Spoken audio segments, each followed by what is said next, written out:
Now we're going to get some import data so we can have some fun and see how the app works.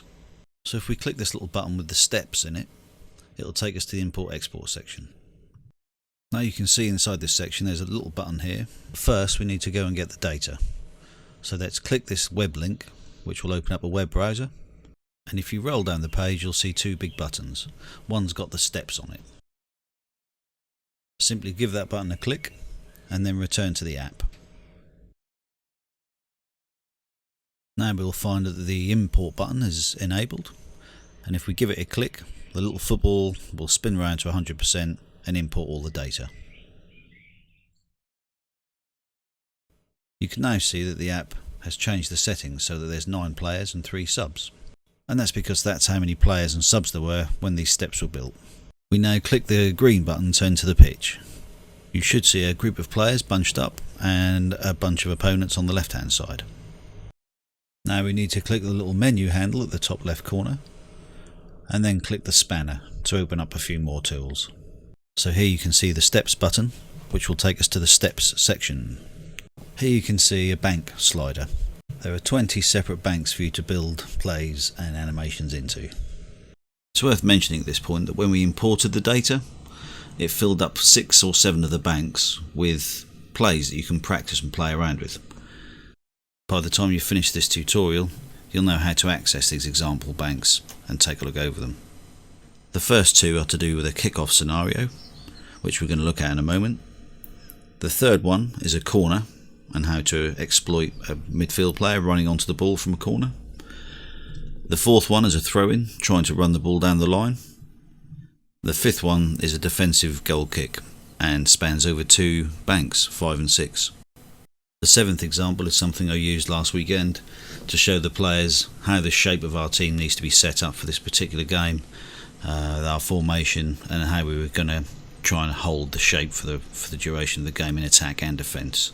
So don't forget to take a look at those after this tutorial ends. Okay, so let's get back to looking at Bank 1. If you click this button, you can find these where the steps are located, and they're all labelled from A to J to make it easy to remember. Inside each bank is 10 steps. And if you click on the first one, the A, you can see all the players now animate back to their starting position, or at least the starting position of this bank, which is Bank 1. If you click step B and then step C, you'll see how this works. One step animates to the next step. Let's go back to step A and then watch the whole thing through. But just before we do that, let's have a quick look in the Save Steps section, because I want you to notice that there are an exact same number of buttons in here as there are in the Load steps, and that's because they all belong to the same bank. This bank here, Bank 1. So let's now watch Bank 1 animate through the whole play. We can do this really easily by clicking on this button here, which is the step slider, and when you click on the step slider you'll notice inside there's a little autoplay button that when we click it, it will automatically run through each step one after the other until it finishes the whole sequence, which is the whole sequence for this bank. So now let's look at how we can make our own plays and animations. You do this just by saving a series of steps. In this case we're in Bank 1, so we don't want to overwrite that. So let's try and find a new bank. Let's just take Bank 20. We will be saving the steps in this little yellow button section here. But before we do that, let's reset everything so we've got a nice clean run at it. So now we're in Bank 20, we're editing the steps, and this is going to be our first step. What we'll do is we'll just put a goalkeeper, a few defenders and a few midfielders and attackers together on the pitch, and then try and animate our sequence and plan out our play. This is going to be trying to beat an offside trap.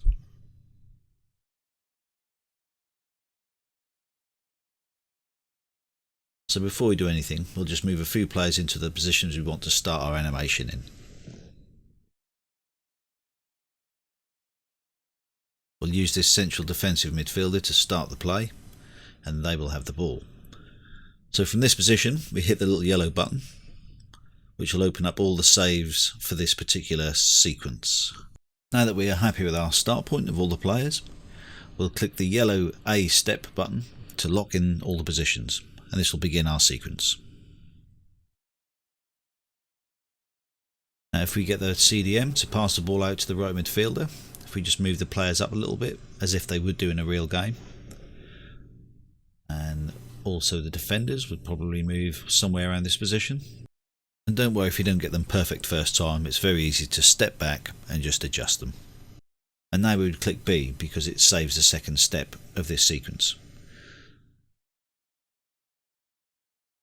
And what we're trying to achieve here is to help our team understand how we can exploit defensive frailties when it comes to the offside trap. The right back in this case has left a bit of a distance between him and the next player, so there's a gap behind the back three. We want to try and infiltrate this with a good through ball and get our striker onto the ball. To show this, we can actually use the drawing tools, and down the bottom corner you'll notice the drawing tools are always available. So as we're doing our steps, saving them and loading them, we can actually draw out what's going to happen so that we can save that drawing for later to make it easier to visualise what we're trying to achieve.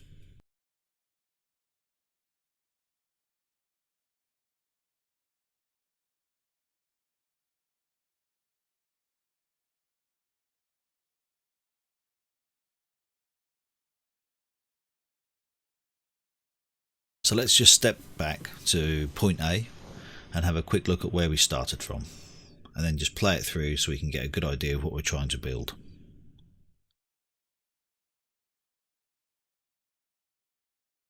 We can also see that our next step is now going to be C.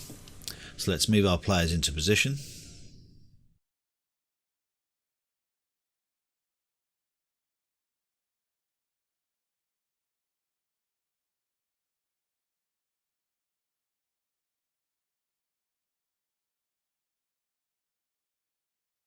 And of course the ball.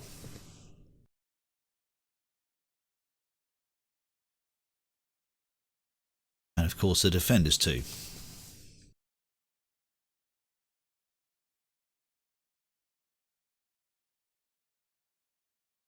And now we can save it to step C.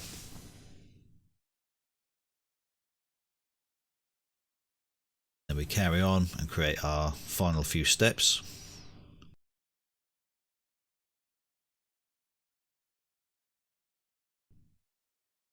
And now he's saved to step D, who takes the shot and scores. A few little adjustments just to keep everything animating nicely. Save that as step E, which is the final step. Now we can go back and we can step through them one at a time if we wish. So pressing A restarts back to our first step. We can leave the drawing on the screen. Right midfielder takes the ball, plays the through ball. You can see how the player broke the offside trap by not getting caught out.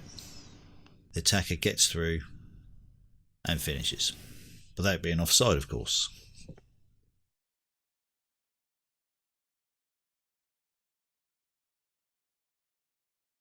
we go to the slider, we can watch this just autoplay by hitting the autoplay button at the top.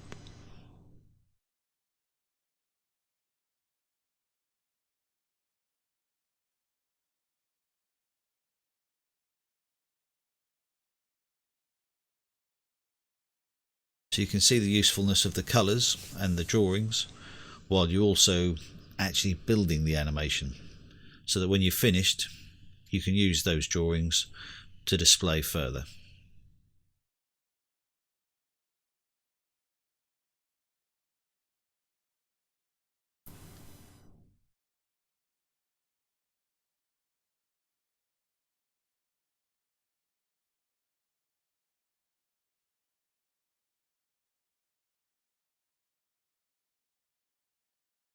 So now if you wanted to edit this just to make it a little bit different, this is how easy it is to adjust a series of steps.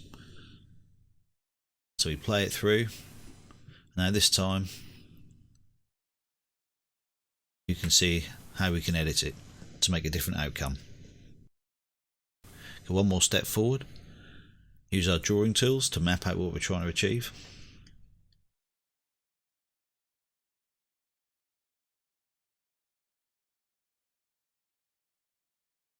So this position, rather than take the shot, we want to bring in the player on the left hand side, the left midfielder, who's got a much easier chance at scoring. And then the final step would be E. So now we lock that in, move the players around a little bit.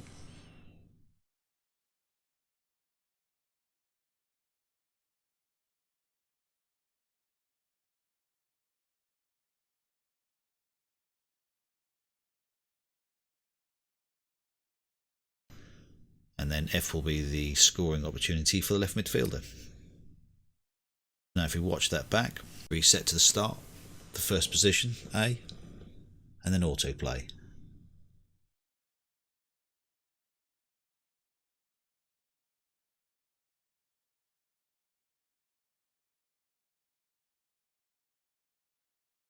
So as you can see, there's really no limits to what you can do with this. You can make plays for corners, free kicks, all sorts of set pieces, throw-ins, goal kicks. You can also work on passing manoeuvres. It's really useful for showing your coach or even your other teammates how you want something to play out, or what you'd like to see happen next game that we weren't doing this game, or opportunities that were perhaps missed. It's a really nice way of displaying and showing other people what your thoughts are. So don't forget, have a quick look inside the banks. We've seen number 1, so if we now go to say number 3, you'll notice when you click 1, everything goes off to the corner because it's a corner setup play.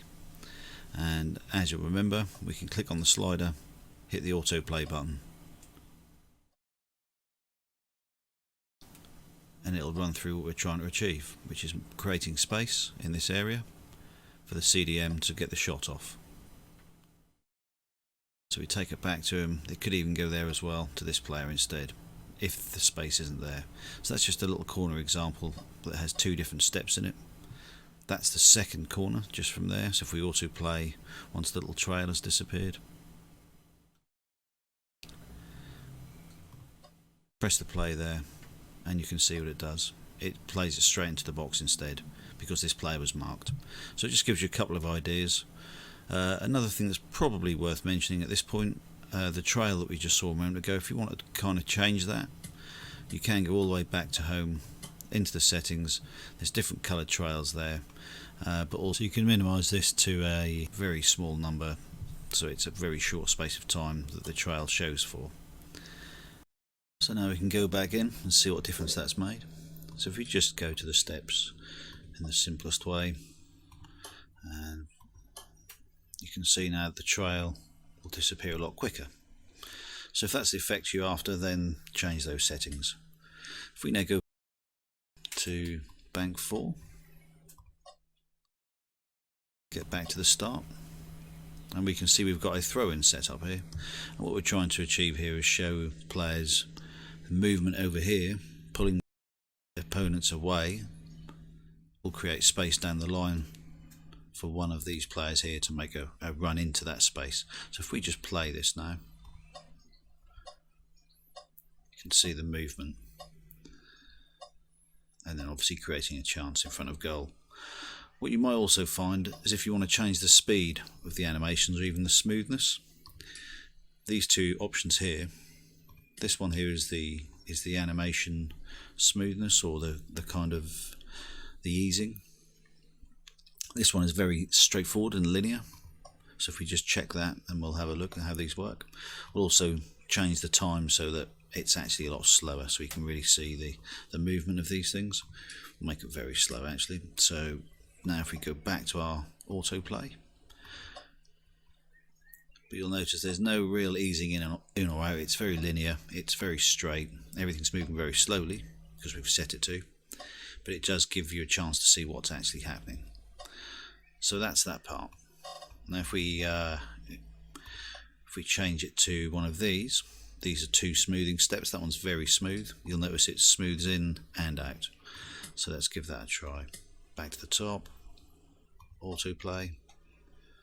As you can see, we get that sort of gentle in, gentle out approach. And if that's what you're looking for, again, just change those settings accordingly.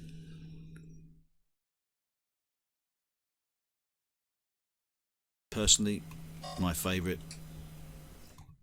is this one, which is just ease in, and on around a time of 5 or 6, we'll stick with 5, which just gives it a bit of a chance to breathe.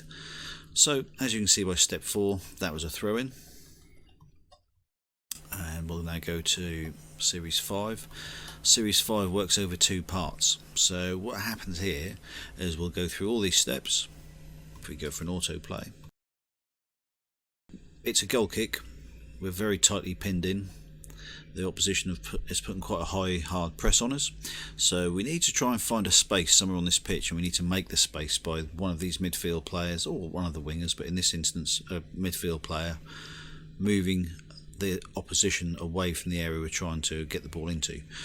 So what we've done here is we've tried to use 2 players that move into certain spaces on the field and drag the opponents around, creating new space in the middle.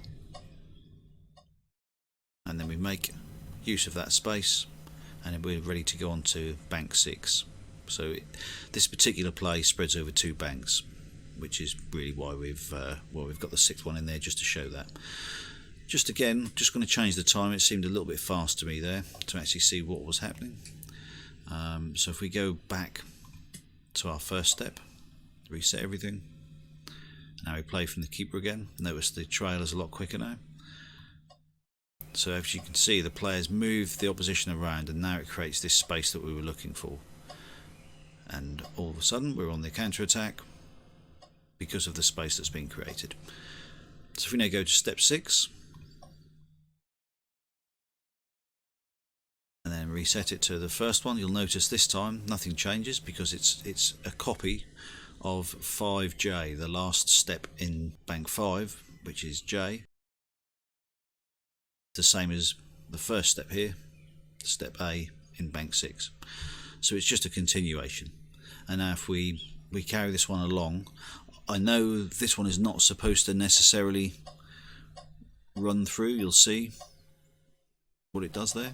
What this one is actually built for is this particular way of showing it. So we go to the cross position, and now we can choose either D, E or F to whichever player, D, E or F, it gets passed to. So this is another way you can use this system.